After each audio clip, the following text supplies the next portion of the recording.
Burkett, and a member of the Rose family. And I thought much about Ed and Bertha Rose. They were my great aunt and uncle. And my daughter had written on one of the sites about the Rose how Bertha and Ed had no children and that the Rose was their legacy and their child.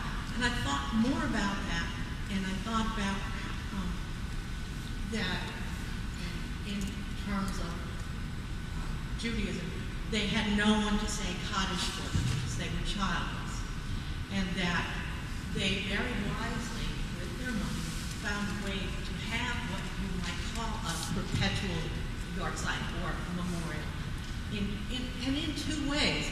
One, because every time somebody, whether a student or person in the public or artist, came into the museum and had that moment of spark between them and the painting, that is a moment of reverence. That's when the museum is the synagogue.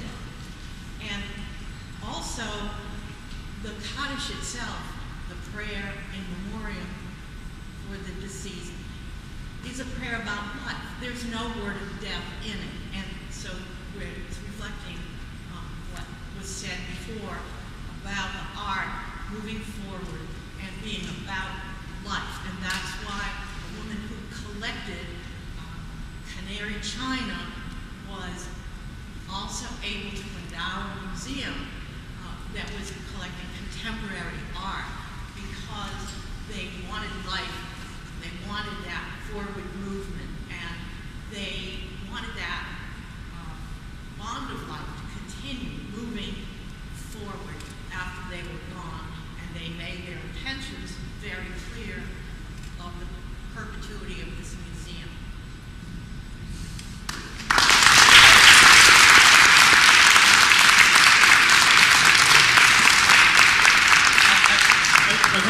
I wonder, Claire, if you've written so beautifully about unexpected legacies of family and friendship, if that comment calls anything to mind for you, if I could put you on the spot for a moment.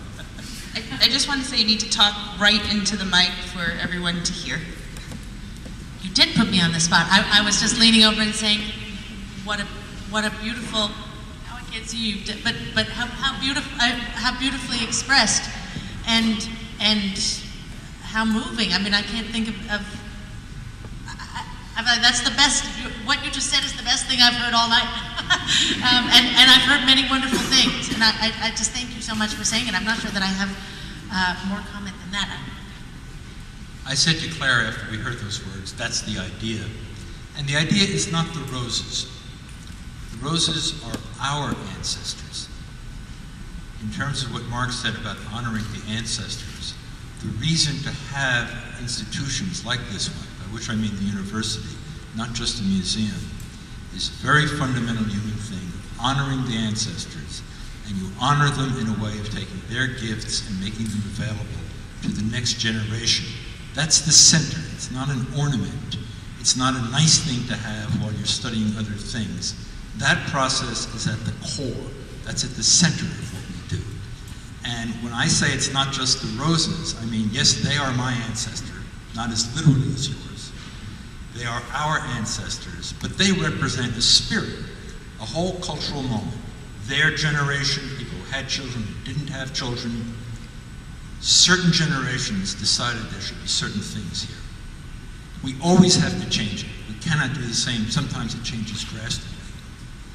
But if we fail to be very, very focused on exactly what they wanted, it's not just fiduciary in some legal sense. If we break a chain that should be maintained of that kind of time, woe to us. We bring a curse on ourselves.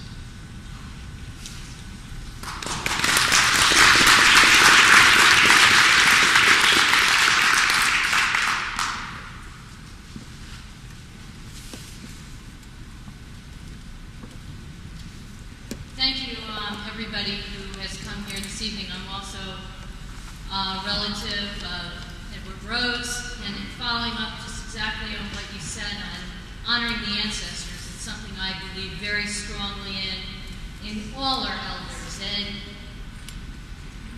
in getting their oral histories and making sure the world knows about all their stories, because it's important for us and it's important for the next generations. And just a personal story is I have been collecting stories about my own family. I happen to be lucky enough in the 80s, I made a phone call to Abe Sacker, and he invited me to come and meet him here. And he greeted me as if I was a long-lost family of his. And he told me about a book he wrote, A Host at Last, which talks about the founding of Brandeis, and it talks about how the Rose Museum came into being. And one of the things that's very clear in what he said to me and what is stated in his book, first of all, he was a man of incredible vision. What he saw that this university should be and could be, and I think it's important for all the presidents and all people who are part of Brandeis to remember what his vision was and to carry it forward. But he wanted a museum here. He didn't ask Ed and Bertha Rose for a university gallery. He wanted a museum. And he was already collecting art. The university was collecting art, and he tells the story in his book. There was some of the pieces got damaged because there was flooding in the basement. So he went to Ed and Bertha and said, "We need the museum now." And they responded to his request, and the museum came into fruition. Edward was on the board of trustees. The university was a special place to him. And these two men had a lifelong, deep friendship that meant something. And I think that should continue to mean something as we, as heirs and students here, look on that.